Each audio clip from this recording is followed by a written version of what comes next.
I'm Dr. John Demartini, and welcome to my weekly presentation. Every week I try to do something that helps people live their life more magnificently, and pardon me, I'm readjusting this a bit. And today we're going to talk about a principle that originates from an economist named Valvado Pareto that was written about by a management specialist, Joseph Juran. He lived over 100 years in age and was still lecturing literally to the very end. And he was in management control, government of management and business mainly. But his observation from his studies of economics led him to realize the significance of this 80-20 rule. Now, sometimes it's called the 90-10 rule or the 75-25 rule, but the 80-20 rule seems to be most popular in the terminology. Basically showing that 20% of what you do gives you 80% of the results, and 80% of what you do gives you 20% results. And this is leads to a principle that is in physics, that applies to physics in life. And that is that if you don't fill your day with high priority actions that inspire you, your day will fill up with low priority distractions that don't. The higher the priority that you fill it with, the more profound the impact and accomplishments you have. So if you fill it with low priority things, the 20% of the priorities, you'll get to, the higher priority things, the 20% that gives you the most results, you'll get more results than if you fill it and scatter yourself with 80% that gives you 20% results. So this has a very wide application, and I'd like to have you maybe take a piece of paper out, maybe write it, or get your notepad or iPad or whatever you're going to write notes on. And let's take a look and go down the rabbit hole with it. In business, we'll start with business. There's 7 areas of life: spiritual, mental, vocational, financial, family, social, and physical. We're going to start in the vocational business area first. That's where this principle was most noted originally by Joseph Juran. That if you stop and ask yourself, what is the highest priority action that I can do today that can give me the greatest results? If you never stop and reflect, you may just scatter your life with unexpected, extrinsically driven expectations and duties from other people. But if you never take the time to do that, you're holding yourself back from achievement and breaking through plateaus and barriers. But what is the highest priority action?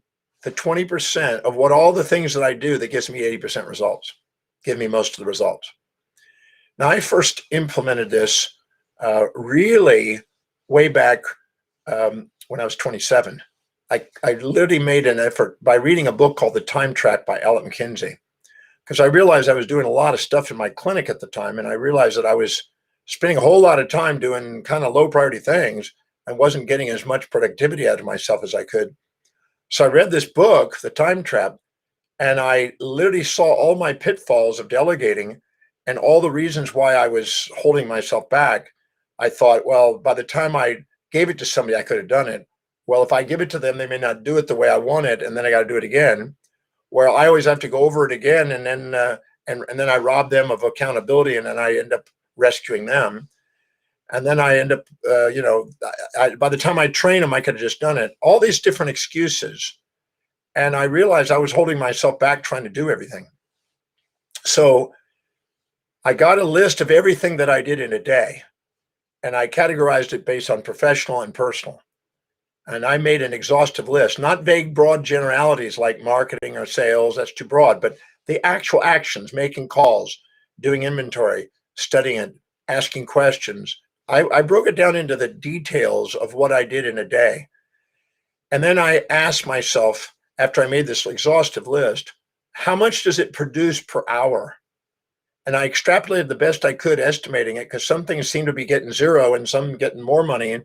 And I looked at what it actually did and what it produced per hour, to then make that, as I put the dollar per hour and extrapolated it, if I made $200 an hour out of it, I put it down. If I made $400 an hour, I put it down. If I did a half hour, but I made $400. Then I made $800. I put it down, I extrapolated it. And then I prioritized it to make it look at what is the most important thing I can do to produce the most. And my productivity was basically a reflection of what I was doing that served people. Because if they're paying for it, then I'm obviously filling some need. Then I made another column next to that column, and I made a list of what meaning it had on a 1 to 10 scale. And I prioritized the meaning on a 1 to 10. 10 meaning it's extremely meaningful and inspiring, and I was enthused and inspired spontaneously to do it. And the lower meaning down to ones, or things I had to be motivated or extrinsically driven to do. I didn't want to do it. I'd procrastinate, hesitate, frustrate. I noticed I was doing narratives, but I was delaying them. I was procrastinating them. But when I was interacting with the clients, I was engaged in it, and I was doing it spontaneously. So I basically made a list of all the things based on 1 to 10 scale on how engaging it was, inspiring it was, how much meaning it had. And then I prioritized that. Then I took those two together and I prioritized that to look at what was most meaningful and most productive. And I did a summarized priority list out of that. And I found that there were about 5 things, and really 2 things that were the most important thing I can do. If I do that, I'm going to produce the most and have the most energy, because when you're doing things higher in your values, your energy goes up. And I narrowed it down to that. And I realized that really 20% of the 20% of the 20%, if I do even that or 20% of that, and to get to the very highest priority thing, I actually produce the most income, serve the most people, and have the most inspirational energy. And I did that, and wow, that made my business go up and expand and allowed me to have more income to delegate. If you're not delegating lower priority things to other people, you're going to be trapped. And this is what the Time Trap book was about liberating yourself from doing low priority things. Because every time you do low priority things, you devalue yourself. Every time you do the highest priority things, the most meaningful and productive and inspiring and income generating that serve the most people, you get the most vitality out of it. And so from a business perspective, you want to do that. You want to look at what you're saying to the client, what you're selling to the client, what you're doing as far as the job duties, making sure you get to the 20% of the 20% of the 20% of the job duties, making sure you narrow down what clients you work with, make sure you look at what the products you're selling. Everything can be prioritized by this 20% of what you do gives you 80% of your results, and 20% of that gives you another 80% results. And you can compound this by narrowing it down into the highest priority thing until you get to what Gary Keller calls the one thing that you're masterful at. Now, I research, write, travel, teach. My highest priority thing, the number one thing I do is teach. The second thing is research and write and travel. And today I'm getting to do all that. I've been researching, writing throughout the day. I'm traveling right now through the Mediterranean, and I'm actually teaching now. So I get to do what I love, those top 4 things every day that gives me the 80% results. And that really liberates you by getting to do what you're inspired to do on a daily basis. So from a business perspective, the 20% of what you do and the 20% of that and the 20% of that really liberate you from a lot of devaluing and de-energizing and scattering activities. Now, when it comes to money, the same thing. You got 20% that gives you 80% results in the investments in the world. Many people are constantly looking for the wisest investments, and most of the time they're selected already in the S&P 500 in America, but you can actually go through and then refine your portfolio and your investments to 20% of what you do gives you 80% of your returns. You can also take 20% of whatever you earn and put it into investments, so it's now giving you passive income. You can use the 80-20 law or 20-80 rule all over the place when it comes to income. And 20% of what you do is going to produce the most income to be able to then invest the most income, so the 20-80 can be compounded on top of the vocation. And if you stop and look at it, if you actually invest in something that is the highest priority thing that serves the greatest number of people in the most efficient way, you get the most results. And I've been doing that for almost 40 years, 4 decades. And that's given me astonishing results in economics. So the 20-80 rule is a basic principle. I learned it at 27. I'm still using it. I'll be 67 here in 2 months. So I really believe this is one of the most powerful principles. Now, when it comes to relationships, in your relationship dynamic, believe it or not, if you made a list of everything you ever said to your spouse, you'll find out that 20% of what you say gives you 80% of the affection back. And the 80% of what you say usually undermines that. So you can actually stop and maybe do a video recording, a secret audio or video recording of what you're interacting with in your own spouse or your own kids. And you'll find out that there are certain things you do that give you results and certain things you do that undermine results. And that applies right into the relationship. And you can have some fun doing that and finding out what you say, because sometimes the less you say, the more impactful you are. A lot of times we put our foot in our mouth. The great philosopher said that silence is golden. And I think that the old, sometimes we were better off not saying anything. But 20% of what we say gives us literally 80% of results and love and intimacy component of our relationship. So that has application. But if you've never taken the time to really stop and reflect and think about that and listen to videotape or audio tape what you're actually saying to your loved ones or the closest people in your life, you might just blow your mind on finding out what it is to say, and you might narrow it down and say less and achieve more in your relationship dynamics. Sometimes nothing said with a heart open and tears in the eyes and just silence and with an embrace and a hug gives you 80% results with little effort. So stop and reflect on the 20-80 law when it comes to relationship dynamics. You just might surprise what you can do on that. And then, of course, when it comes to socializing, you may want to ask yourself the 20-80 law there. You know, who are you hanging out with? Many years ago, my wife, when she was alive, we were living on East 64th in New York City, East 64th Street.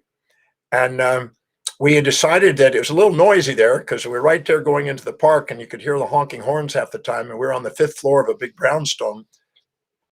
And had a great neighbors, great environment, fantastic people on the street, but a little noisy. And so we asked ourselves, what is the highest priority place we could actually go in New York that's quietest?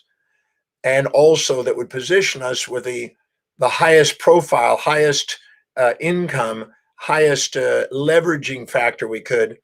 And we looked and we went around and we finally realized that Trump Tower was probably the best positioning we could get, because we realized that 20% of the people that have the most influence are right there in that building. And now I don't know what today is, because after Donald's been president, it might have changed. But in those days, it was, 20 something years ago, it was that way. So we noticed that the second we moved in and started to associate with people that had a higher net worth, higher social influence, higher celebrity status, higher corporate influence, etc., we noticed that our business, our influence, our wealth all went up that year. We also, when I moved on to the Ship the World, the same thing happened. So you can take 20% of who you hang out with and get different results, people you associate with. There's an old proverb that if you people that are millionaires, you'll probably end up a millionaire. Out with billionaires, you probably end up a billionaire. So if you hang out with people that are doing social causes and contribution and philanthropy, you'll probably end up with that. So you may want to stop and prioritize who you are actually associating with. If you can't possibly interact with everybody that wants to interact with you, in all probability. I have a lot of people that would like to do this and that and everything else, and I can't say yes to everybody or I won't get anything done. You have to prioritize what you do. If you're not asking what's the highest priority individual, highest priority people you can associate with, that's a great question to ask. You're only going to be associating with so many people in your entire life, and you only have enough hours in a day to be able to do it. So the question is who do you want to associate with, and what would be the most utility? And some people say, well, that's kind of cruel. That's not really, that's not humanitarian. Well, it is. You're not going to be with everybody, but you can be with people that will advance your contribution in the planet. And so anybody that can assist you in doing that you can have fair exchange, sustainable fair exchange with, is going to be to your advantage to help you make a greater difference in the world. So I think that's social power. There's 7 powers in life. We have intellectual power, business power, financial power, family power, social power, physical health power, and spiritual power. Any area of our life we don't empower, people will overpower us. So if we don't empower ourselves in business, we're going to be told what to do. If we don't empower ourselves in finance, we'll be told what we're worth. If we don't empower ourselves in relationship and start having loving and intimate relationships there, we'll be doing honeydew, low priority things that we get frustrated by and alienate our own spouse with. If we don't empower ourselves socially, We'll be told what to do by people that are overpowering us and get into the so-called conspiracy world, fearing that the world's going to control you. But if you go in 20% of gives you 80% results of the people you hang out with, that also has a massive impact. I made a goal many, many years ago that I wanted to have an influence, and I made a list of some people that had global influence. Anybody that had global influence, I wanted to meet and interact with and associate with and interview and learn and having classes and associate in some way with. I made a list of them, and I met all those people, and I made a bigger list. Now it's over 3,000 people that have global influence because I've made that a target. And that allows me to be at the right place at the right time to meet the right people to do the right deal. And I think that has leveraged opportunity into my life by the 2080 rule. So you might think about the 2080 application in your social network. Who do you hang out with? Who are you going? Most people prefer to hang out with people that have a bigger influence than people that have a smaller influence. Well, as you climb up the game, you can do that. Now, it's not that anybody there is not a magnificent individual. It's just that you're going to now use your time most effectively. And if you don't fill your day with the highest priority individuals in your life, it may fill up with low priority distracting people, opportunists that want to take advantage of yours. So that's the lesson in life. Again, if you don't fill your day with high priority actions that inspire you, it fills up with low priority distractions that don't. If you don't fill your day with the 20% of the challenges that you want to solve, if 80% of the challenges you don't want to deal with. And the same thing with the social life. If you don't fill it with the 20% of the people you really would like to hang out with, it fills up with 80% of the people that are distracting and time consuming. And they're lovely people, but it's just prioritization. You can't be with everybody. You might as well prioritize it. And physically, 20% of what you eat gives you 80% of the energy. I'm amazed at some of the stuff that people eat, they put in their mouth, and it's not food.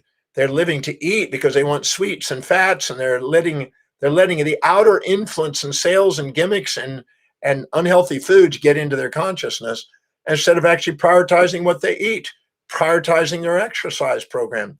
20% of what they do gives them the most return on their physical tone and fitness. And 20% of what they eat gives them most of their results. You know, I'm a very focused individual when it comes to the eating process, and I drink and eat and consume things that are the highest performing, highest priority actions that I find for myself. And you can do an inventory on yourself like Gandhi did when he was around and do an evaluation of what works and what doesn't work for you on a daily basis and narrow it down to the 20% that gives you 80% results. What are the foods that you love that are most nutritious, that give you the most vitality and the most wellness quotient, and get the 2080 rule? The same thing on the activities. You know, if you go and do the physical activities that give you the most results, sometimes Pilates may be that, it may be jogging, or maybe walking up hills, whatever it may be that allows you to maximize your tone and fitness. And the same thing, you want to make sure that when you consume it, you're eating 20% of the foods that have the most fiber and the most that helps your microbiome. And you stop and eat. What's priority? To eat. Are you literally living to eat, or are you eating to live? I'd rather eat to live and prioritize what I'm putting in my body and prioritize what I put into my activity, prioritize what I drink, prioritize what I feed my mind as far as things that are distressful. I don't sit and watch the distressing stuff on the news. I find that that's distracting. I learned that from Gandhi when I was 18. So I just said, that's it. The only time I watch TV is when I'm on it usually, because I don't find that that is the most productive. That's sensational, extreme, volatile, polarizing, impulse, instinct, distracting type of information. So you want to fill your life socially and physically, nutritionally with quality information. Man, I'd rather pull out an encyclopedia and read something on genetics or on biology, or I'd rather go and watch a video that's informative. I watched a fantastic one on the sensory apparatuses of the brain and how we perceive reality yesterday. And that was fantastic. I was meditating. I was just listening to about how we see the world, how we perceive the world. It's fantastic.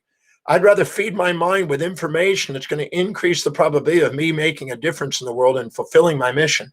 See, if you go on my website and do the value determination process and find out what's highest on your value, where your value is your telos, the end in mind, the chief aim, the primary objective, the real purpose and mission in life, and you ask yourself, what is the highest priority actions in each of these 7 areas of life that will help me fulfill that mission? You will change your life. This is a very powerful principle, this 2080 rule. And so you can do that in every aspect of your health. I mean, the supplements you're taking, the food that you're consuming, the waters and drinks that you're drinking, the vegetable juices you're drinking. I mean, if you're not putting in quality food, don't expect quality outcomes. If you're not putting quality people, don't expect quality outcomes. If you're not putting in quality words of communication with loved ones, don't expect quality outcomes. The same thing if you don't put your money, don't invest your money automatically into something that gives you passive income, don't expect prosperity. The same thing in business, 2080 in business, like I said. Now, when it comes to spirituality, you can also do it in spirituality. 20% of what you do gives you 80% of results of spirituality. My personal feeling is that if I make a list of everything that I got to do in a day, which I do it religiously every night, and I ask what is it, I had the opportunity to do it and put it as a gratitude journal, as a gratitude list, and make sure I don't go to bed without thinking about what happened and what I was able to do and what I'm grateful for the other day, then I can see that 20% of whatever I do, that one exercise gives me 80% results as far as grace in my day. Spirituality, you want to feed your mind with the greatest ideas. I'm working on a new book, a new program I'm about to present on philosophers throughout the ages, philosophical thinking from the greatest minds who ever lived. I would much rather fill my mind with inspiring pieces of work. The Vyasa from the Vedanta and the great teachings of India, or maybe some of the great philosophers, or maybe some of the religious leaders. I'd rather fill my mind with something that inspires me and focus on what I can do, the 20% that I can do that inspires me, that's deeply meaningful to me on a daily basis, and I get a result with that. If I do that, amazing things start to happen in my life. Whenever you're living by highest priority, you build momentum that becomes unstoppable. You expand your space and time horizons. You automatically gain more confidence and certainty. Wake up natural born leadership, more draw magnetism to you because people want to be around people that are exemplifying leadership and power. And if you go and do that, you automatically will be an inspired life and you'll leave more of a legacy in life and wake up, as Heraclitus described, as the immortality factor inside you. Leave a mark in life. Why not? I always say we're immortal souls. Why don't we set immortal goals that go beyond our life that we can work on and ask, how is whatever's happening in these 7 areas of life helping me get there? And when it comes to the intellectual pursuits, the same thing occurs. You want to ask yourself and feed yourself, what is the thing you want to feed your mind with? Not just socially, but nutritionally, but also spiritually. In all areas, what is the highest priority information? I teach a class called the Prophecy One Experience, to be a prophet of your own destiny, a wise prophet of your own destiny. Take command of your destiny, live by design, not duty. The same thing when I do the Breakthrough Experience. Every course that I teach around the world is designed to help people master the 7 areas of their life, because I believe that you're here to master your life. And that 2080 law is one of the keys to it. If you fill your mind with the greatest ideas from the greatest minds who ever lived that stood the test of time with the most probable information. When I was 18 years old, I wanted to study universal laws. So I looked up universal laws, and it led me to Aristotle and natural laws. That led me to the Logos that predated Christianity and led into Christianity from Heraclitus. Then that led me to the idea of ologies, the various disciplines. So I made a list of all the disciplines that a person could study. And I made a goal to read 100 books on each of those disciplines, 299 of them now. And as a result of it, I then wanted to find the most common universal principles that stood the test of time in every one of those disciplines to feed my mind with the most universal, probable foundation of knowledge that I could build a foundation of life with. That was the 20% of the 20% of the 20% of the information that I could devour and build a whole model of life around that. So I basically found out that if I fill my day that way, man, amazing things happen. I found out it didn't need as much sleep. I found out I had more vitality. I fed my mind things that kept being inspired to me. I asked whatever I was reading, how is it helping me fulfill my mission? And I got really inspired by that. And that I increased retention. I knew that if I took the 20% of whatever I learned as probably conscious and 80% of it was probably unconscious. And then when I linked did something that was requiring that other unconscious information, when I was doing something that was purposeful, up came the unconscious.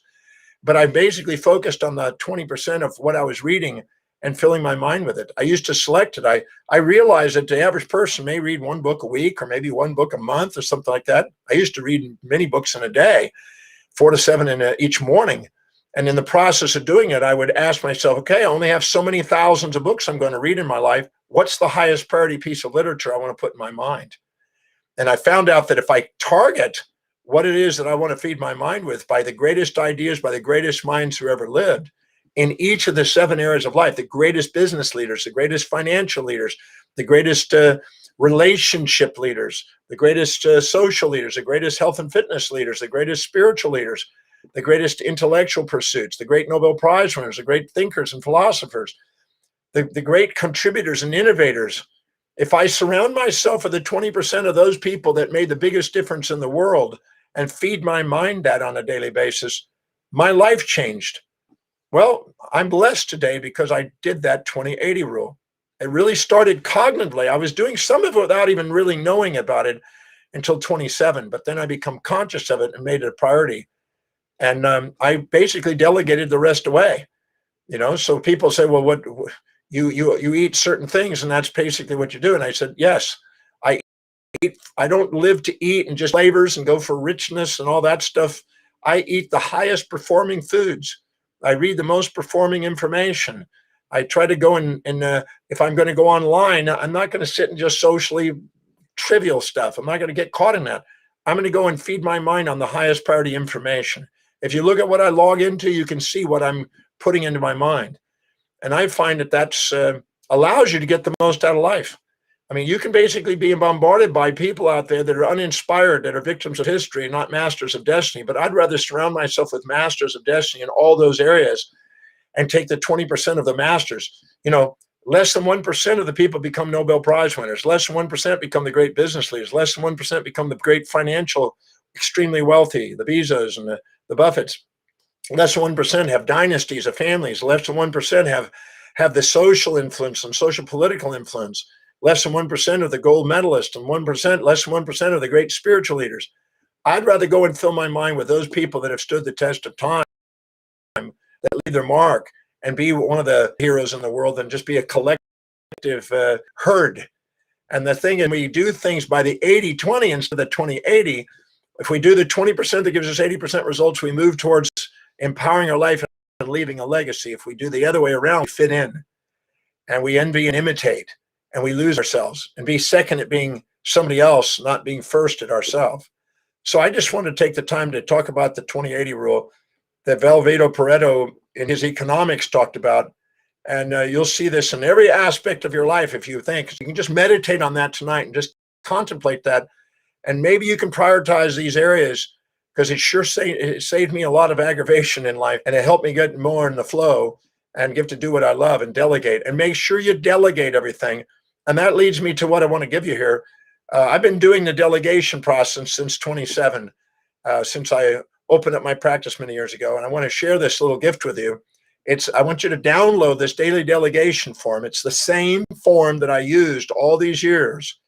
And it's a step-by-step process to get things off your plate so you can get to the 20% that gives you 80% results, and get to the 20% of that and give you 80% results again. And keep doing that until you're doing the one thing that you love doing and delegating the rest away, and giving job opportunities to other people who would love to do the things you want to delegate and help the economy. Every time you help the economy and do the highest priority things, you just help everyone in the thing. And you can't make a difference in other people's lives and those opportunities without rewarding yourself. If you help other people get what they want to get in life, you get what you want to get. By delegating, you free people up to do what they love, so you get to do what you love. And that liberates you from a lot of bondage and a lot of aggravation, a lot of frustration. Again, if you don't fill your day with the high actions that inspire you, your day is going to fill up with low priority distractions that don't. And think about that in all 7 areas of your life. And thank you for being with me on this little weekly thing. If you know somebody that could have benefited by hearing that, if that went in your mind today, I wish so-and-so could have heard that, please contact them, pass this copy down onto them, and let them get access. Let them know about our weekly programs. Every week I try to give something, a little gem that can help you do something extraordinary with your life. You deserve to do something amazing in your life. It's our real nature. We're not here to live in mediocrity. We're here to do something extraordinary. Now, when I ask people around the world, how many of you want to make a difference in the world? Everybody puts their hand up. You are to make a difference. And the only way to make a difference is to be authentic. Everything that's going on in your life is attempting to get you to be authentic, where you are on the highest priority individual, you, not the personas and masks that you get to wear when you're trying to scatter yourself into low priority things. So magnificent who you are. That's where you want to focus on. Prioritize it. 2080. Dr. Demartini. See you this time next week.